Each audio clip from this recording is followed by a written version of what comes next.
Resumen de las páginas 134 a la 147 de 100 años de soledad. En el Festival de Macondo llegó una hermosa chica vestida de lentejuelas y papel crespón, lo cual deslumbró a muchos de sus habitantes y algunos los hizo llegar a creer que era una provocación. Aureliano II declaró a los recién llegados huéspedes de honor, ya que aquellas invitadas eran la bella Remedios, la cual carecía de fundamento real, y la reina intrusa. Hasta la medianoche, los forasteros disfrazados de beduinos participaron del delirio. De pronto, en el paroxismo de la fiesta, alguien rompió el delicado equilibrio. Las descargas de fusilería ahogaron el resplandor de los fuegos artificiales, y los gritos de terror ahogaron la música, y el júbilo fue aniquilado por el pánico. Después de muchos años se siguió afirmando que la Guardia Real de la Reina Intrusa era un escuadrón del ejército regular que escondían fusiles de reglamento. El gobierno prohibió un bando extraordinario y prometió una investigación terminante del episodio sangriento. Pero la verdad nunca salió a la luz y prevaleció para siempre la versión del gobierno real. Sin provocaciones de ninguna índole, tomó posiciones de combate a una seña de su comandante y disparó sin piedad contra la muchedumbre. Cuando se restableció la calma, solo quedaba un falso beduino y tendidos en la plaza, entre muertos y heridos, 39 personas disfrazadas. En la confusión y pánico, José Arcadio II pudo poner a salvo a la bella Remedios, y Aureliano II llevó en brazos a la casa a la soberana intrusa. Con su traje desgarrado y la capa de armiño llena de sangre. Aquella intrusa se llamaba Fernanda del Carpio, a la cual habían seleccionado como la más hermosa entre 5.000 mujeres del país. La habían llevado a Macondo con la promesa de nombrarla reina de Madagascar. Úrsula se ocupó de ella como si fuera su hija. El pueblo, en lugar de poner en duda su inocencia, se compadeció de su candidez. 6 meses después de la masacre, cuando se restablecieron los heridos y se marchitaron las últimas flores en la fosa común, Aureliano II fue a buscarla a la distante ciudad donde vivía con su padre y se casó con ella en Macondo en una fragorosa parranda de 20 días. El matrimonio estuvo a punto de acabarse a los 2 meses porque Aureliano II, tratando de desagraviar a Petra Cortés, le hizo tomar un retrato vestida de reina de Madagascar. Cuando Fernanda lo supo, volvió a hacer sus baúles de recién casada y se marchó de Macondo sin despedirse. Aureliano II le alcanzó en el camino de la ciénaga. Al cabo de muchas súplicas y propósitos de enmienda, logró llevarla de regreso a la casa y abandonó a la concubina. Petro Cortés, consciente de su fuerza, no dio muestras de preocupación. Ella lo había hecho hombre. Siendo todavía un niño, lo sacó del cuarto de Melquiades con la cabeza llena de ideas fantásticas y sin ningún contacto con la realidad, y le dio un lugar en el mundo. La naturaleza lo había hecho reservado y esquivo, con tendencias a la meditación solitaria, y ella le había moldeado el carácter opuesto, vital, expansivo, desabrochado, y le había infundido el júbilo de vivir, y el placer de la parranda y el despilfarro, hasta convertirlo por dentro y por fuera en el hombre con que había soñado para ella desde la adolescencia. Se había casado, pues, como tarde o temprano se casan los hijos. Él no se atrevió a anticiparle la noticia. Asumió una actitud tan infantil frente a la situación que fingía falsos rencores y resentimientos imaginarios, buscando el modo de que fuera Petra Cortés quien provocara la ruptura. Un día en que Aureliano II le hizo un reproche injusto, ella eludió la trampa y puso las cosas en su puesto.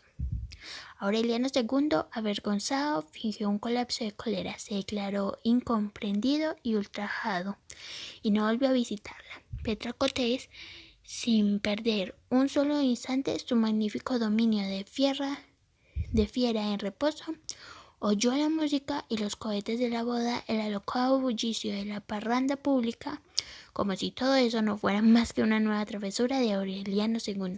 A quienes se compadecieron de su suerte, los tranquilizó con una sonrisa. A una vecina que le llevó velas compuestas para que alumbrara con ellas el retrato del amante perdido, le dijo con una seguridad enigmática: la única vela que lo hará venir está siempre encendida. Tal como ella lo había previsto, Aureliano II volvió a su casa tan pronto como pasó la luna de miel. Llevó a sus amigotes de siempre, un fotógrafo ambulante y el traje y la capa de armiño sucia de sangre que Fernanda había usado en el carnaval. A calor de la parranda que se prendió esa tarde, hizo vestir a la reina a Petra Cotes, la coronó soberana absoluta y vitalicia de Madagascar, y repartió copias de retrato entre sus amigos.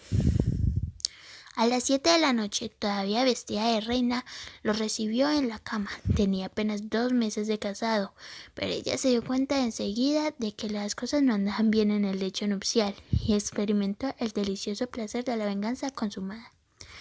2 días después, sin embargo, cuando él no se atrevió a volver, sino que mandó un intermediario para que arreglara los términos de la separación, ella comprendió que iba a necesitar más paciencia de la prevista, porque él parecía dispuesto a sacrificarse por las apariencias. Tampoco entonces se alteró.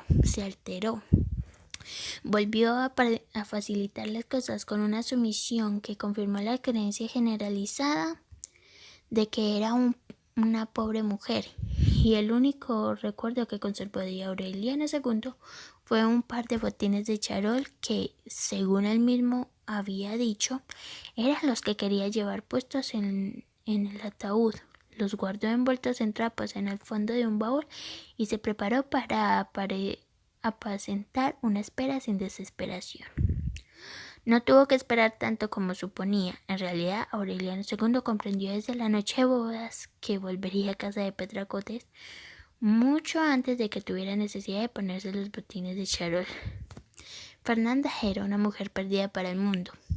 Había nacido y crecido a 1000 kilómetros del mar, en una ciudad lúgubre por cuyas callejuelas de piedra taqueteaban todavía, en noche de espantos, las carrozas de los virreyes. 32 campanarios tocaban a muerto a las 6 de la tarde. En la casa señorial, embaldosada de losas sepulcrales, jamás se conoció el sol. El aire había muerto en los cipreses del patio, en las pálidas colgaduras de los dormitorios, en la arcada rezumante del jardín de los nardos. Fernanda no tuvo hasta la pubertad otra noticia del mundo que los melancólicos ejércitos de piano ejecutados en alguna casa vecina por alguien que durante años y años se permitió el albedrío de no hacer la siesta. En el cuarto de su madre enferma, verde y amarilla, bajo la polvorienta luz de los vitrales, escuchaba las escalas metódicas, tenaces, descorazonadas, y pensaba que esa música estaba en el mundo, mientras ella se consumía tejiendo coronas de palmas fúnebres. Su madre, sudando a la calentura de las 5, le hablaba del esplendor del pasado. Siendo muy niña, una noche Fernanda vio una hermosa mujer vestida de blanco que atravesó el jardín hacia el oratorio. Lo que más le inquietó de aquella visión fugaz fue que la sintió exactamente igual a ella, como si se hubiera visto a sí misma con 20 años de anticipación. Muchos años después, cuando empezó a sentirse igual a su bisabuela, Fernanda puso en duda la visión de la infancia, pero la madre le reprochó su incredulidad. Ella lo creyó, aunque solo ocupaban la larga mesa con mentales de lino y servicios de plata para tomar una taza de chocolate con agua y un pan de dulce. Hasta el día de la boda soñó con un reinado de leyenda, a pesar de que su padre, don Fernando, tuvo que hipotecar la casa para comprarle el ajuar. Así la educaron. Desde que tuvo uso de razón, recordaba haber hecho sus necesidades en una vasinilla de oro con el escudo de armas de la familia. Salió de la casa por primera vez a los 12 años, en un coche de caballos que solo tuvo que recorrer 2 cuadras para llevarla al convento. Sus compañeras de clase se sorprendieron de que la tuvieran apartada en una silla de espaldar muy alto y de que ni siquiera se mezclara con ellas durante el recreo. Sus compañeras lo creyeron, porque ya entonces era la doncella más hermosa, distinguida y discreta que habían visto jamás. Al cabo de 8 años habían aprendido a versificar en latín, a tocar el clavicordio, a conversar de cetrería con los caballeros y de apologética con los arzobispos, a dilucidar asuntos de Estado con los gobernantes extranjeros y asuntos de Dios con el Papa. Volvió a casa de sus padres a tejer palmas fúnebres. Quedaban apenas los muebles indispensables, los candelabros y el servicio de plata, porque los útiles domésticos habían sido vendidos uno a uno. Pero sufragar los gastos de su educación, su madre había sucumbido a la calentura de las 5. Su padre, don Fernando, vestido de negro con un cuello laminado y una leontina de oro atravesada en el pecho, le daba los lunes de una moneda de plata para los gastos domésticos y se llevaba las coronas fúnebres terminadas la semana anterior. Pasaba la mayor parte del día encerrado en el despacho y en las pocas ocasiones en que salía a la calle regresaba antes de las 6 para acompañarla a rezar al rosario. Nunca oyó hablar de las guerras que desangraron el país. Nunca dejó oír los ejércitos de piano a las 3 de la tarde. 2 horas después, su padre fue a buscarla al costurero. «Prepararé sus cosas», le dijo. «Tiene que hacer un largo viaje». Fue así como la llevaron a Macondo. Un día, con un zarpazo brutal, la vida le echó encima todo el peso de una realidad que durante años le habían escamoteado sus padres. Se había prometido no abandonar el dormitorio hasta la muerte. Cuando Aureliano II llegó a buscarla, fue un golpe de suerte inconcebible, porque en el aturdimiento de la indignación, en la furia de la vergüenza, ella le había mentido para que nunca conociera su verdadera identidad. Las únicas pistas reales de que disponía Aureliano II cuando salió a buscarla eran su inconfundible dicción del páramo y su oficio de tejedora de palmas fúnebres. La buscó sin piedad, con la temeridad atroz con que José Arcadio Buendía atravesó la sierra para fundar a Macondo, con el orgullo ciego con el que el coronel Aureliano Buendía promovió sus guerras inútiles, con la tenacidad insensata con que Úrsula aseguró la supervivencia de la estirpe.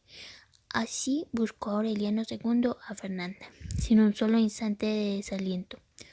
Cuando preguntó dónde vendían palmas fúnebres, lo llevaron de casa en casa para que escogiera las mejores. Cuando preguntó dónde estaba la mujer más bella que se había dado sobre la tierra, todas las madres le llevaron a sus hijas. Se extravió por desfiladeros de niebla, por tiempos reservados al olvido, por laberintos de desilusión. Atravesó un páramo amarillo donde el eco repetía los pensamientos y la ansiedad provocaba espejismos premonitorios. Al cabo de una semana Al cabo de unas semanas estériles, llegó a una ciudad desconocida donde todas las campanas tocaban a muerto. Aunque nunca los había visto ni nadie se los había descrito, reconoció de inmediato los muros carcomidos por la sal de los huesos, los decrépitos balcones de madera destripadas por los hongos y clavado en el portón y casi borrado por la lluvia el cartoncito más triste del mundo. Se venden palmas fúnebres. Prometió ir más tarde cuando acabara de liquidar sus compromisos y desde el momento en que le echó la bendición a su hija volvió a encerrarse en el despacho, a escribirle las esquelas con viñetas luctuosas y el escudo de armas de la familia que había de ser el primer contacto humano que Fernanda y su padre tuvieran en toda la vida. Fernanda llevaba un precioso calendario con llavecillas doradas en el que su director espiritual había marcado con tinta morada las fechas de abstinencia venérea, descontando la Semana Santa, los domingos, las fiestas de guardar, los primeros viernes, los retiros, los sacrificios y los impedimentos cíclicos. Su anuario útil quedaba reducido a 42 días desperdigados en una maraña de cruces moradas. Aureliano II convenció de que el tiempo echaría por tierra aquella alambrada hostil. Prolongó la fiesta de la boda más allá del término previsto.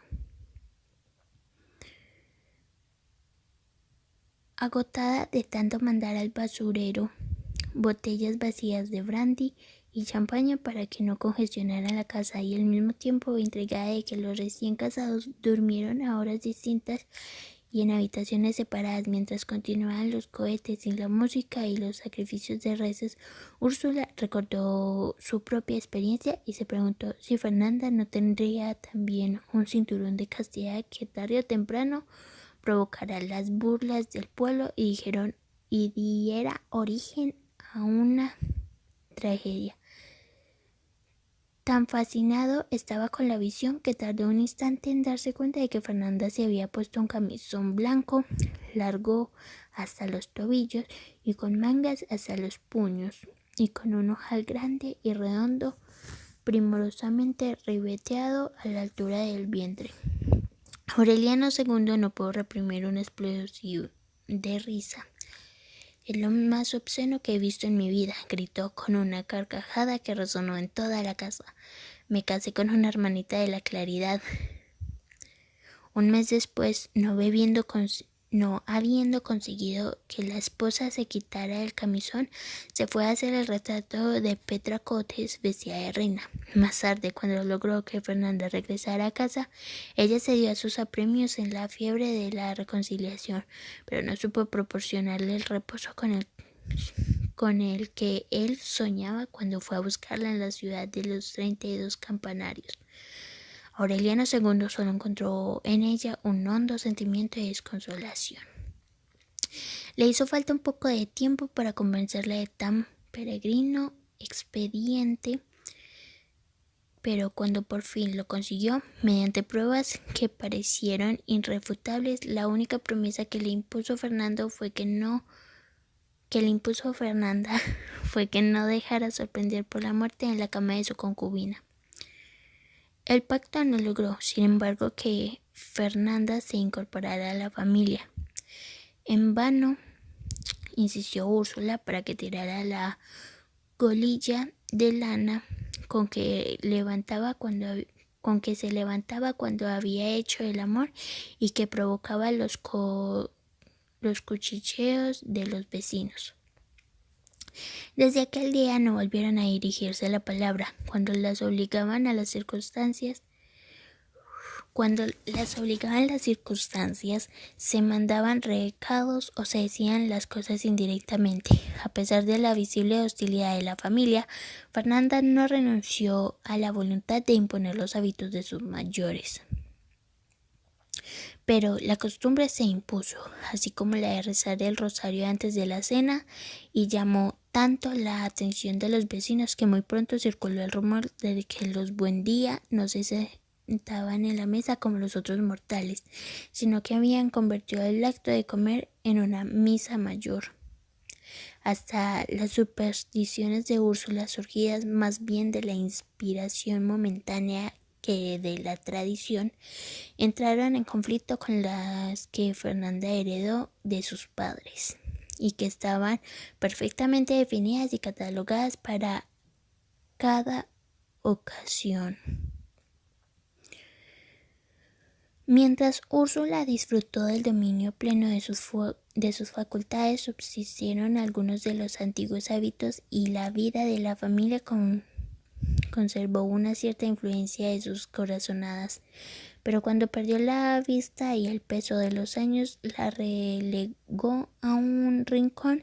El círculo de rigidez iniciado por Fernanda desde el momento en que llegó terminó por cerrarse completamente y nadie más que ella determinó el destino de la familia. El coronel Aureliano Buendía alcanzó a darse cuenta de aquellos cambios y previó sus consecuencias. Le molestaba íntimamente su espíritu independiente, su resistencia a tropezar con él. Le molestaba íntimamente su espíritu independiente, su resistencia a toda forma de rigidez social. La exasperaban sus tazones de café a las 5, el desorden de su taller, su manta deshilachadas y su costumbre de sentarse en la puerta de la calle al atardecer. Pero tuvo que permitir esa pieza suelta del mecanismo familiar porque tenía la certidumbre de que el viejo coronel era un animal apaciguado por los años y la desilusión, que en un arranque de rebeldía senil podría desarraigar los cimientos de la casa. Pero cuando nació la primera hija, expresó sin reservas su determinación de que se llamara Renata como su madre. Úrsula había resuelto que se llamara Remedios. Al cabo de una tensa controversia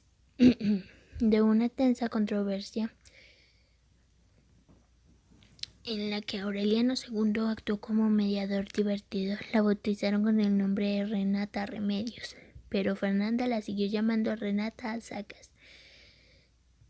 secas, mientras la familia de su marido y todo el pueblo siguieron llamándola Mimi, diminutivo de Remedios. Al principio Fernanda no hablaba de su familia, pero con el tiempo empezó a idealizar a su padre. Aureliano II, asombrado de la intempestiva magnificación del suegro, no resistía a la tentación de hacer pequeñas burlas a espaldas de su esposa. A pesar de aquella sonriente conspiración, los niños se acostumbraron a pensar en el abuelo como en un ser legendario que les transcribía versos piadosos en las cartas y les mandaba en cada Navidad un cajón de regalos que apenas si cabía por la puerta de la calle. Poco a poco, el esplendor funerario de la antigua y la mansión se fue trasladando a la luminosa casa de los Buendía.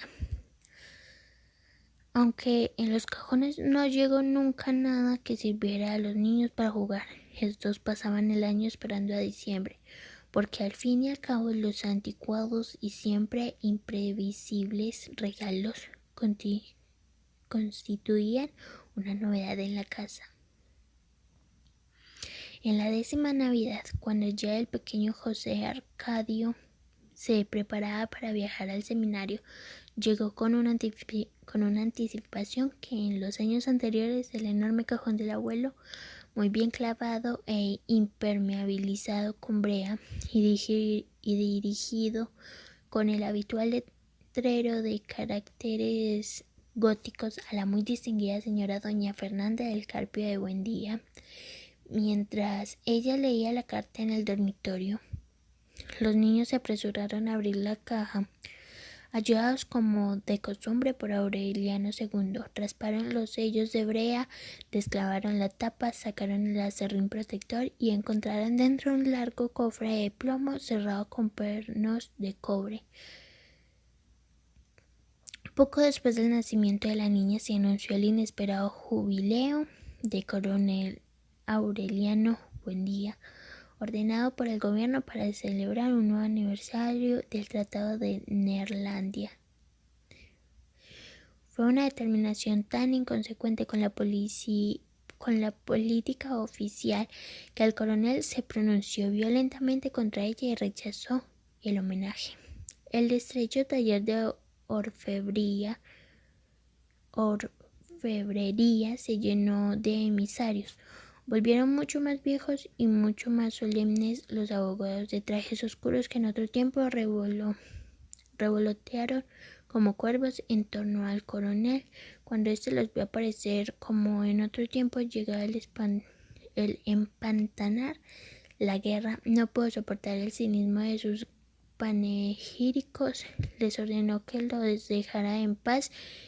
Insistió que él no era un prócer de la nación, como ellos decían, sino un artesano sin recuerdos, cuyo único sueño era morirse de cansancio en el olvido y la miseria de sus pescaditos de oro.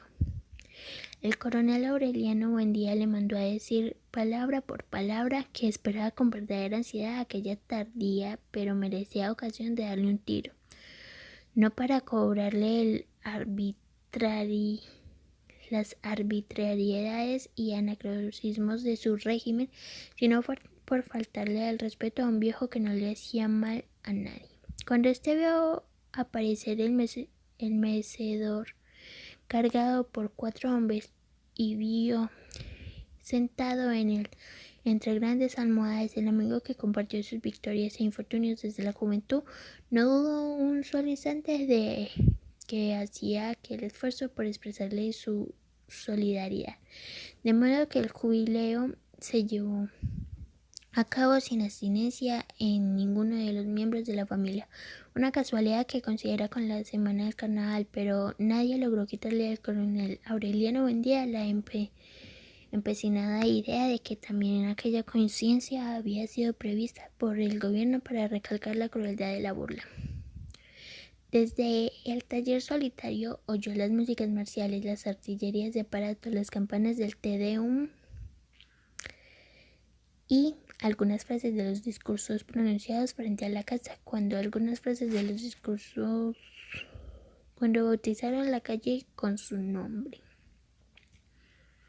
Entonces el coronel Aureliano Buendía quitó la tranca y vio a la puerta 17 hombres de los más variados aspectos, de todos los tipos y colores, pero todos con un aire solitario que habría bastado para identificarlos en cualquier lugar de la tierra.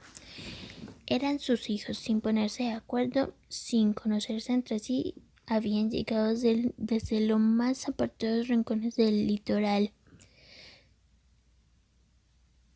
cautivados por el ruido del jubileo. Todos llevaban con orgullo el nombre de Aureliano y el apellido de su madre. Durante los 3 días que permanecieron en la casa para satisfacción de Úrsula y escándalo de Fernanda, ocasionaron trastornos de guerra.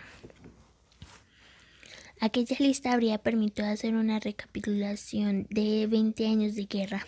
Había podido reconstruirse con ella los itinerarios nocturnos del coronel, desde la madrugada en que salió de Macondo al frente de 21 hombres hacia una rebelión quimétrica, hasta que regresó por última vez envuelto en la manta cortonada de sangre. Aureliano II no desperdició la ocasión de festejar a los primos con una estruendosa parranda de champaña y acordeón que se interpretó como un atrasado ajuste de cuentas con el carnaval malogrado por el jubileo.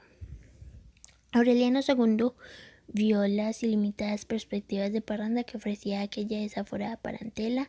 Decidió que todos se quedaran a trabajar con él. El único que aceptó fue Aureliano Triste, un mulato grande con los ímpetus ímpetus y el espíritu explorador del abuelo, que ya había probado fortuna en medio mundo. Los otros, aunque todavía estaban solteros, consideraban resuelto su destino. El miércoles de ceniza, antes de que volvieran a dispersarse en el litoral, Amaranta consiguió que se pusieran ropas dominicales y la acompañaran a la iglesia. Más divertidos que piadosos, se dejaron conducir hasta el comulgatorio, donde el padre Antonio Isabel les puso en la frente la cruz de ceniza. Probaron con agua y jabón, con tierra y estropajo, y por último con piedra, pómez y lejía, y no consiguieron borrarse la cruz. En cambio, Amaranta y los demás que fueron a misa se la quitaron sin dificultad. Se fueron en tropel, precedidos por la banda de músicos y reventando cohetes, y dejaron en el pueblo la impresión de que la estirpe de los Buendía tenía semillas para muchos siglos. Aureliano Triste, con su cruz de ceniza en la frente, instaló en las afueras del pueblo la fábrica de hielo con que soñó José Arcadio Buendía en sus delirios de inventor. Meses después de su llegada, cuando ya era conocido, apreciado, Aureliano Triste andaba buscando una casa para llevar a su madre y a una hermana soltera. Había pasado tanto tiempo desde que el sol momificó el pellejo vacío del último animal que todo el mundo daba por sentado que la dueña de casa y la sirvienta habían muerto mucho antes de que terminaran las guerras, y que si todavía la casa estaba de pie era porque no habían tenido en años recientes un invierno riguroso o un viento demoledor. Empujó con el hombre la puerta principal y al impulsivo Aureliano Triste no le hacían falta tantas pruebas para proceder. Empujó con el hombre la puerta principal y la carcomida armazón de madera se derrumbó sin estrépito. Aureliano Triste permaneció en el umbral esperando que se desvaneciera la niebla, y entonces vio en el centro de la sala a la escuálida mujer vestida todavía con ropas del siglo anterior, con unas pocas hebras amarillas en el cráneo pelado y con unos ojos grandes, aún hermosos, y en cuales se había apagado las últimas estrellas de la esperanza, y el pellejo del rostro agrietado por la aridez de la soledad.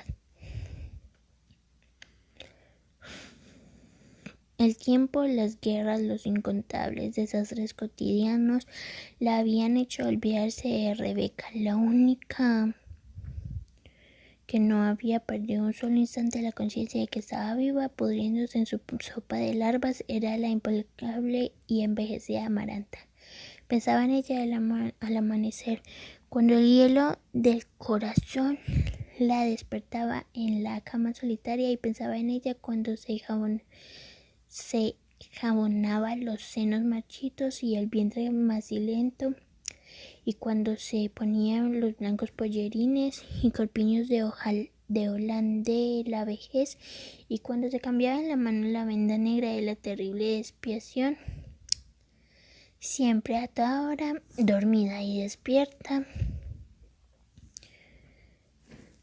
Amaranta pensaba en Rebeca, porque la soledad le había seleccionado los recuerdos y le había incinerado los entorpecedores montones de basura nostálgica que le había acumulado en su corazón, y había purificado y magnificado, eternizado los otros. Cada vez que pasaban por la casa decrépita le contaba un incidente ingrato, una fábula de oprobio, tratando de esa forma de que su extenuante rencor fuera compartido por la sobrina y por consiguiente prolongado más allá de la muerte. Pero no consiguió sus propósitos, porque Remedios era inmune a toda clase de sentimientos apasionados y mucho más a los ajenos. En febrero, cuando volvieron los 16 hijos del coronel Aureliano Buendía, todavía marcados con la cruz de ceniza, Aureliano Triste Les habló de Rebeca en el fragor de la parranda y en mediodía, restaurando las apariencias de la casa, cambiaron puertas y ventanas, pintaron la fachada de colores alegres, apuntalaron las paredes y vaciaron el cemento nuevo en el piso, pero no obtuvieron autorización para continuar las reformas en el interior.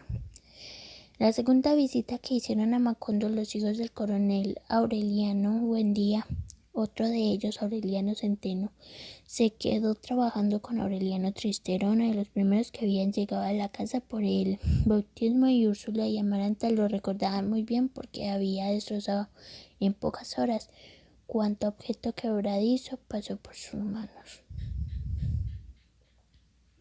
Tantos platos rompió, inclusive sin tocarlos, que Fernanda optó por comprarle un servicio de peltre antes de que liquidara las últimas piezas de su costosa vajilla. Y aún los resistentes platos metálicos estaban al poco tiempo desconchados y torcidos. En poco tiempo incrementó de tal modo la producción de hielo que rebasó el mercado local, y Aureliano Triste tuvo que pensar en la posibilidad de extender el negocio a otras poblaciones de la ciénaga. Fue la primera vez que se oyó esa palabra de Macondo. «Hay que traer el ferrocarril», dijo, ante el dibujo que trazó Aureliano Triste en la mesa, y que era un descendiente directo de los esquemas con que José Arcadio Buendía ilustró el proyecto de la guerra solar. Úrsula confirmó su impresión de que el tiempo estaba dando vueltas en redondo.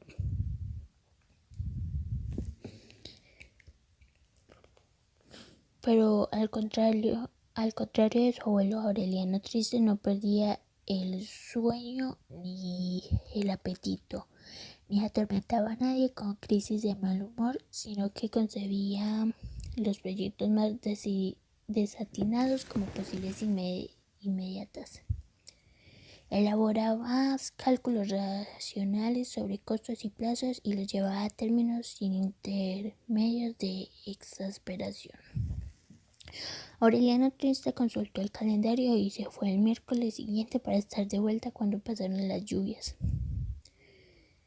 No se tuvieron más noticias. Aureliano Centeno, desbordado por las abundancias de la fábrica, había empezado ya a experimentar la elaboración de hielo con base de jugos de frutas en lugar de agua, y sin saberlo ni proponérselo concibió los fundamentos esenciales de la invención de los helados, pensando de esta forma en diversificar la producción de una empresa que suponía suya, porque el hermano no daba señales de regreso después de que pasaron las lluvias. En ese momento la población fue estremecida por un silbato de resonancias pavorosas y una descomunal respiración incesante. A las semanas precedentes se había visto a las cuadrillas que tendieron durmientes y rieles.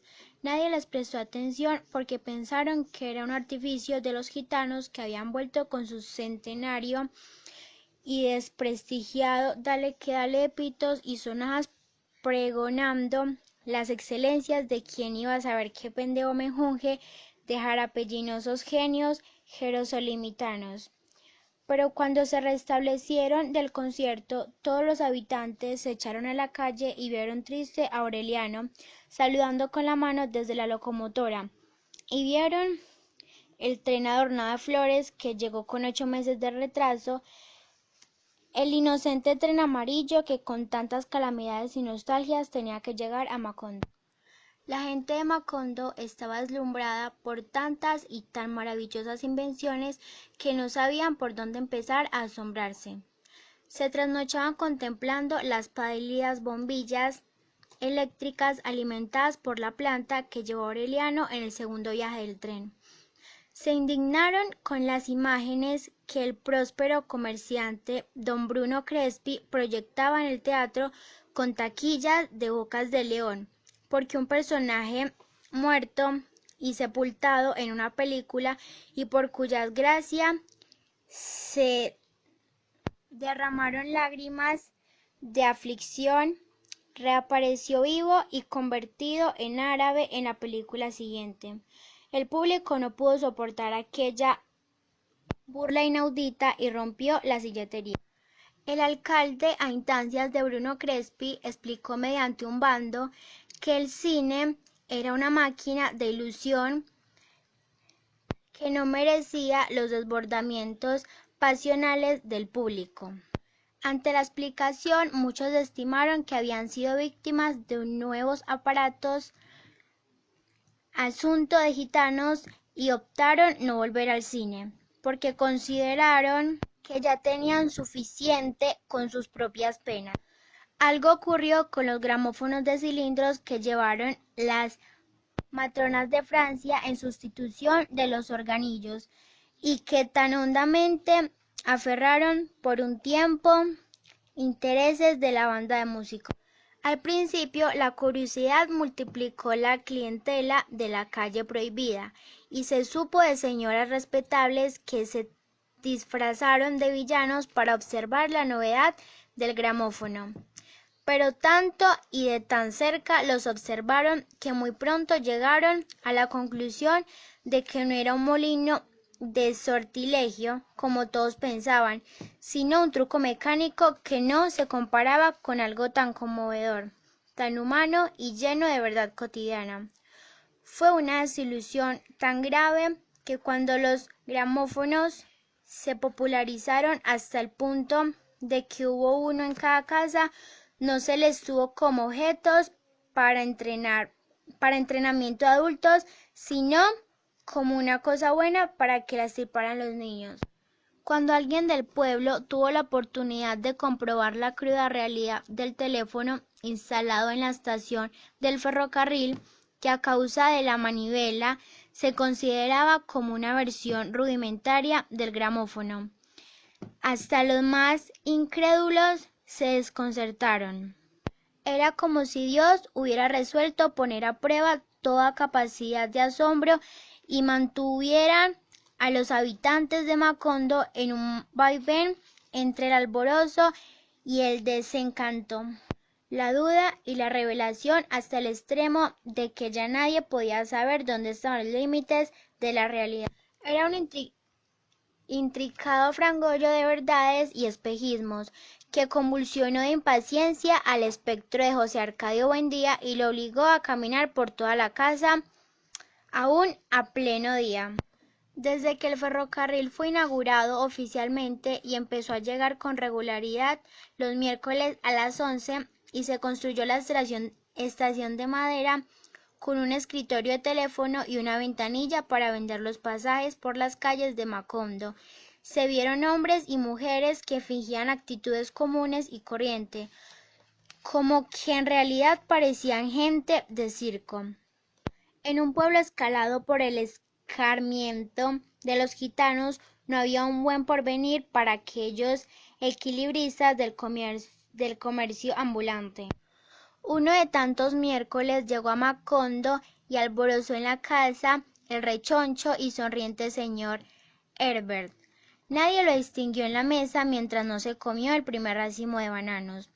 Aureliano II lo había encontrado por casualidad protestando en español trabajoso porque no había un cuarto libre en el hotel de Jacob, y se lo llevó a la casa.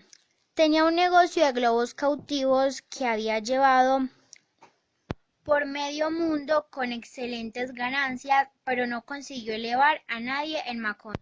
Cuando llevaron a la mesa el atrigado racimo de bananos que solían colgar en el comedor durante el almuerzo, arrancó la primera fruta sin mucho entusiasmo, pero siguió comiendo mientras hablaba, saboreando, masticando, más bien con distracción de sabio que con deleite de buen comedor. Y al terminar el primer racimo suplicó que le llevaran otro. Sacó de su caja de herramientas un pequeño estuche de aparatos ópticos. Con la incrédula atención examinó meticulosamente un banano, seccionando sus partes con un estilete especial. Luego sacó de la caja una serie de instrumentos con los cuales midió la temperatura, el grado de humedad de la atmósfera y la intensidad de la luz. Fue una ceremonia tan intrigante que nadie comió tranquilo esperando que el señor Herbert emitiera por un juicio revelador, pero no dijo nada que permitiera vislumbrar sus intenciones. En los días siguientes se le vio con una malla y una canastilla cazando mariposas en los alrededores del pueblo. El miércoles llegó un grupo de ingenieros, agrónomos, hidrólogos, topógrafos y agrimensores que durante varias semanas exploraron los mismos lugares donde el señor Herbert cazaba mariposas. Más tarde llegó el señor Jack Brown en un vagón suplementario que engancharon en la cola del tren amarillo. En el vagón especial llegaron también los solemnes abogados vestidos de negro que en otra época siguieron por todas partes al coronel Aureliano Buendía. Esto hizo pensar a la gente que todos ellos tenían algo que ver con la guerra. No hubo mucho tiempo para pensarlo, porque los suspicaces habitantes de Macondo apenas empezaban a preguntarse qué cuernos era lo que estaba pasando. Cuando ya el pueblo se había transformado en un campamento de casas de madera con techos de zinc, poblado por forasteros que llegaban de medio mundo en el tren, no solo en los asientos y plataformas, sino hasta el techo de los vagones. Los gringos, que después llevaron sus mujeres lánguidas con trajes de muselinas y grandes sombreros de gasa, hicieron un pueblo aparte al otro lado de la línea del tren. En calles bordeadas de palmeras, casas con ventanas de red metálicas, mesitas blancas en las terrazas y ventiladores de aspas colgados en el cielo raso, y extensos prados azules con pavos reales y codornices. El sector estaba cercado por una malla metálica, como un gigantesco gallinero electrificado que en los frescos meses del verano amanecía negro de golondrinas achicharradas.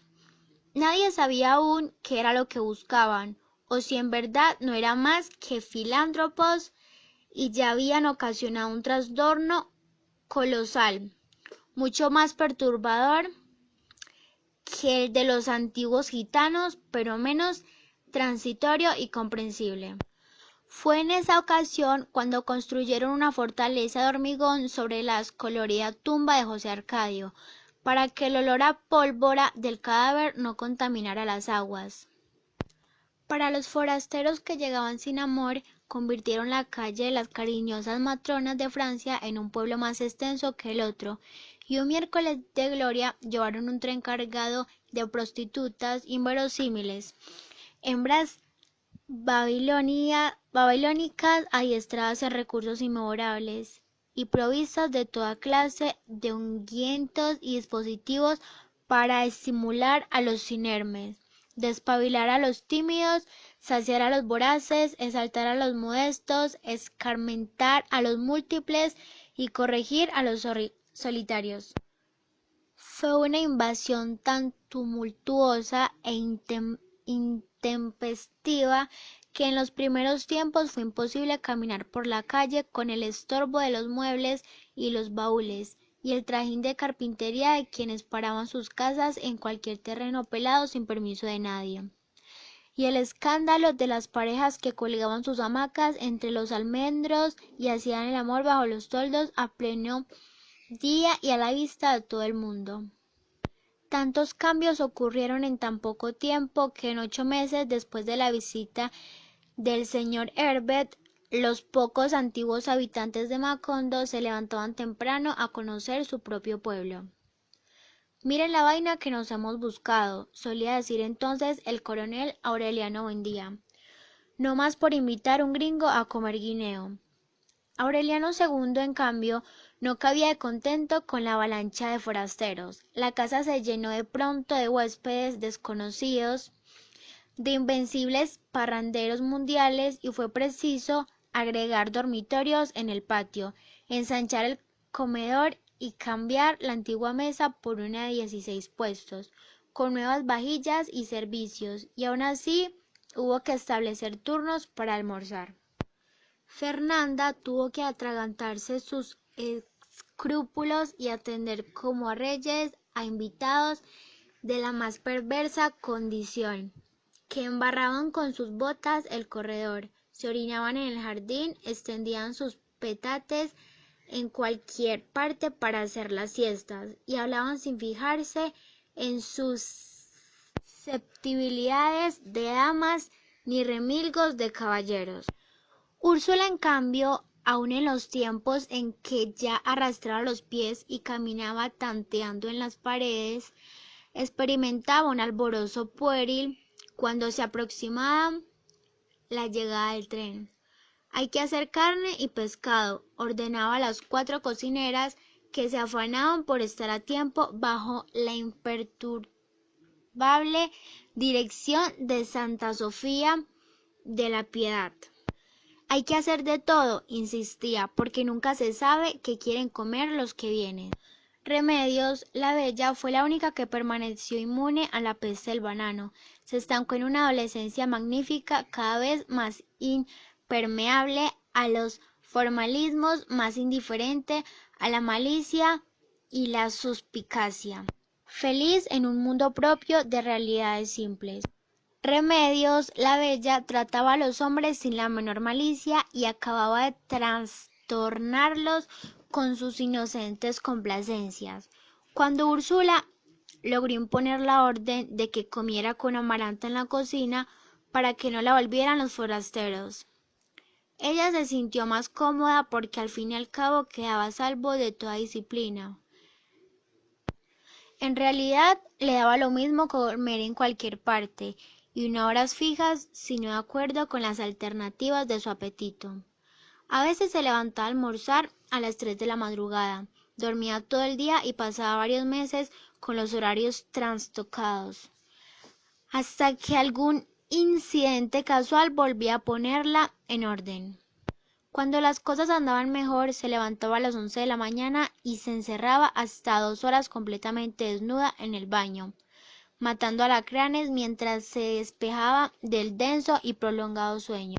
Luego se echaba agua de la alberca con una totuma.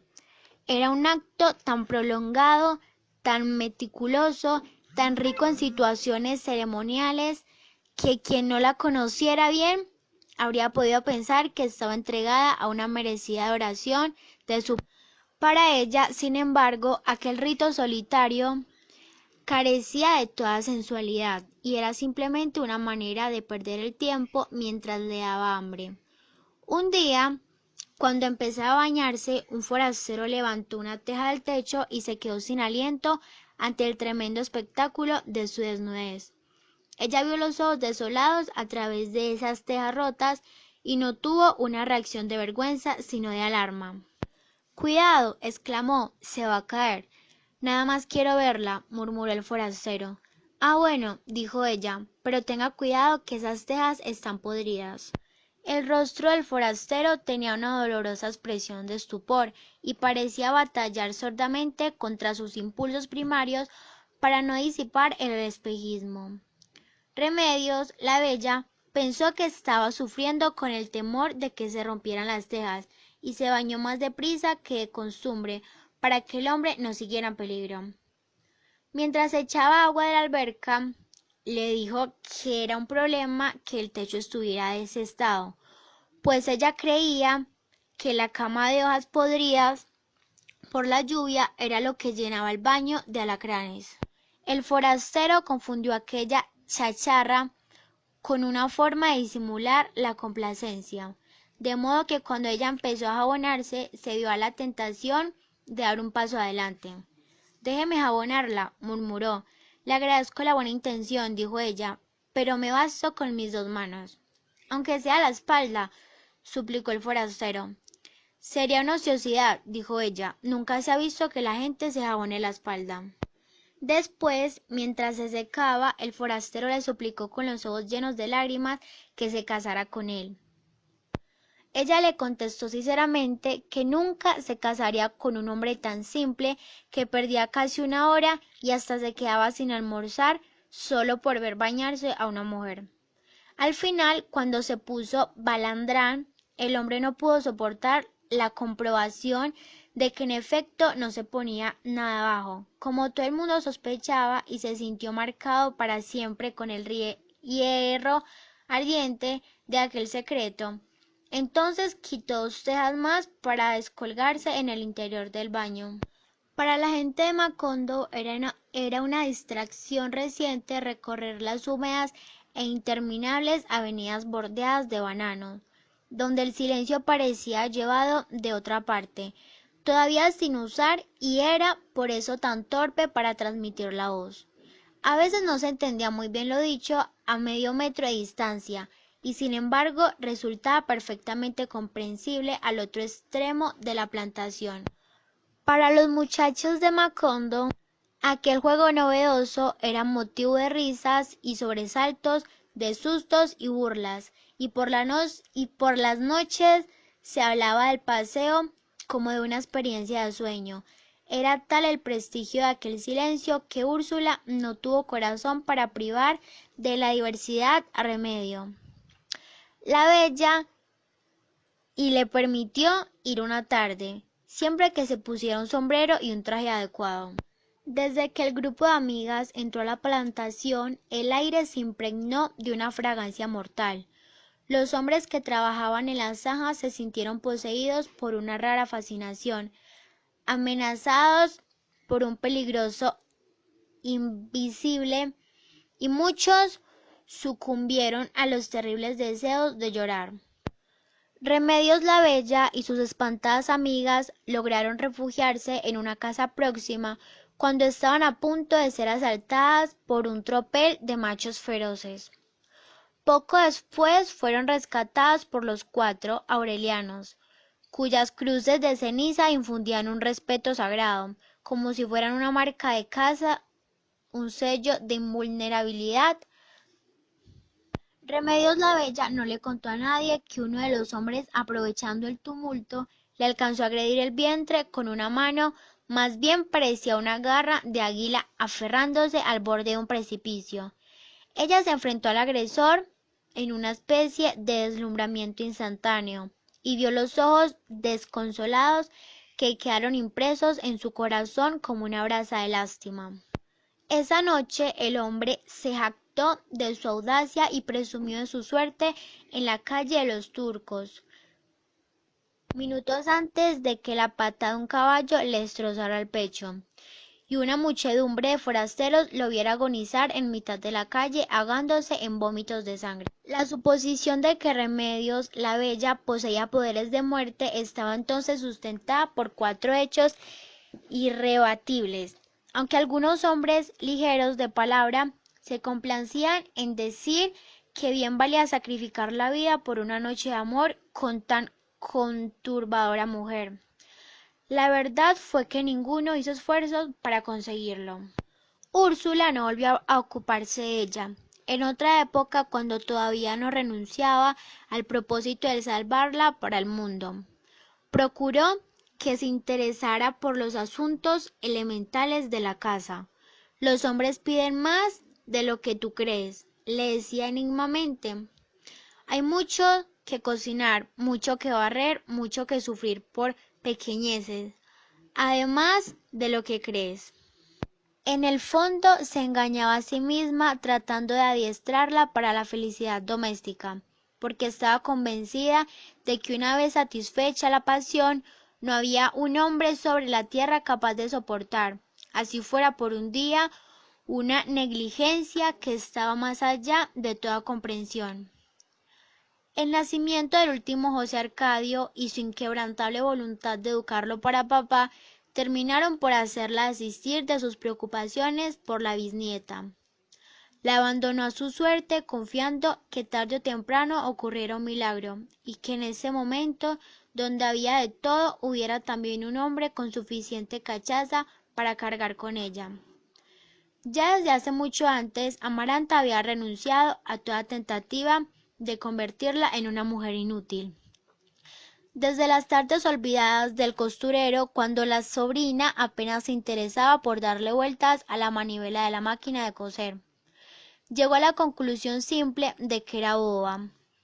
«Vamos a tener que rifarte», le decía perpleja ante su impermeabilidad a la palabra de los hombres. Más tarde, cuando Úrsula se empeñó en que Remedios la Bella asistiera a misa con la cara cubierta con una mantilla, Amaranta pensó que aquel recurso misterioso resultaría tan provocador, que muy pronto había un hombre lo bastante intrigado como para buscar con paciencia el punto débil de su corazón. Para cuando vio la forma insensata en que se despreció a un pretendiente que por muchos motivos era más apetecible que un príncipe, renunció a toda esperanza. Fernanda no hizo siquiera la tentativa de comprenderla. Cuando vio a Remedios la Bella vestida de reina en el carnaval sangriento, pensó que era una criatura extraordinaria. Pero cuando la vio comiendo con las manos, incapaz de dar una respuesta que no fuera un prodigio de simplicidad, lo único que lamentó fue que los bobos de familia tuvieran una vida tan larga. A pesar de que el coronel Aureliano Buendía seguía creyendo y repitiendo que Remedios la Bella era en realidad el ser más lúcido que había conocido jamás, y que lo demostraba a cada momento con su asombrosa habilidad para burlarse de todos, la abandonaron a la buena de Dios. Remedios la Bella se quedó vagando por el desierto de la soledad, sin cruces a cuestas, madurándose en sus sueños sin pesadillas, en sus baños interminables, en sus comidas sin horarios, en sus hondos y prolongados silencios sin recuerdos, hasta una tarde de marzo en que Fernanda quiso doblar en el jardín sus sábanas de bramante y pidió ayuda a las mujeres de la casa. Apenas habían empezado, cuando Amaranta advirtió que Remedios la Bella estaba transparentada por una palidez intensa.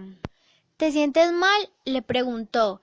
Remedios la Bella, que tenía agarrada la sábana por el otro extremo, hizo una sonrisa de lástima. Al contrario, dijo, nunca me había sentido mejor.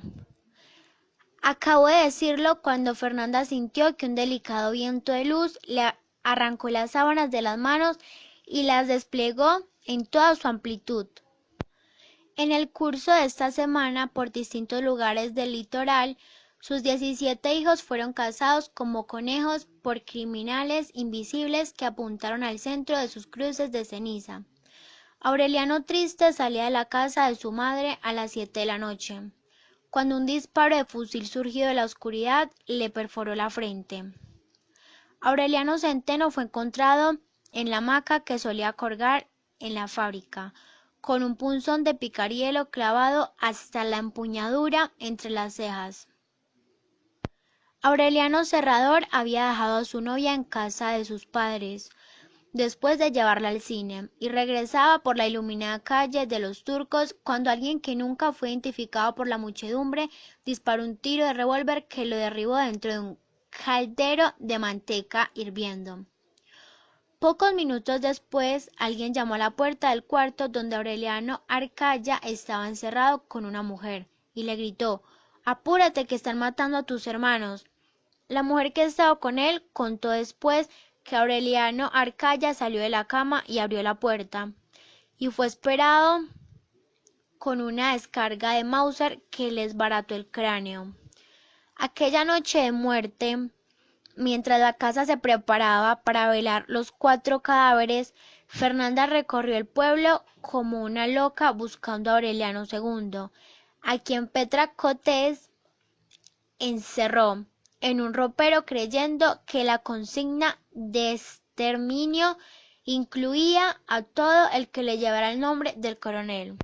No le dejó salir hasta el 4.º día, cuando los telegramas recibidos de distintos lugares del litoral permitieron comprender que la hazaña del enemigo invisible estaba dirigida solamente contra los hermanos marcados con cruces de ceniza. Amaranta buscó la libreta de cuentas donde había anotado los datos de los sobrinos, y a medida que llegaban los telegramas iba tachando nombres, hasta que solo quedó el del mayor. Lo recordaba muy bien por el contraste de su piel oscura, con los ojos grandes verdes. Se llamaba Aureliano Amador. Era carpintero y vivía en un pueblo perdido en las estribaciones de la sierra. Después de esperar 2 semanas el telegrama de su muerte, Aureliano II le mandó un emisario para prevenirlo, pasando que ignoraba la amenaza que pesaba sobre él. El emisario regresó con la noticia de que Aureliano Amador estaba a salvo. La noche del exterminio habían ido a buscarlo 2 hombres a su casa y habían descargado sus revólveres contra él, pero no le habían acertado a la cruz de ceniza. Aureliano Amador logró saltar la cerca del patio y se perdió en los laberintos de la sierra que conocía palmo a palmo gracias a la amistad de los indios con quienes comerciaba en maderas. No había vuelto a saberse de él. Fueron días negros para el coronel Aureliano Buendía. El presidente de la República le dirigió un telegrama de pésame, en el que prometía una investigación exhaustiva y rendía homenaje a los muertos. Por orden suya, el alcalde se presentó al entierro con 4 coronas fúnebres, que pretendió colocar sobre los ataúdes, pero el coronel lo puso en la calle.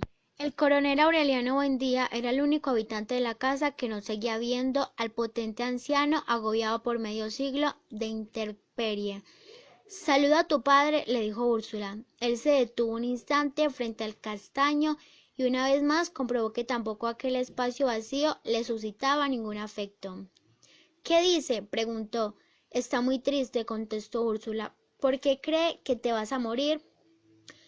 «Dígale», sonrió el coronel, «que uno no se muere cuando debe, sino cuando puede».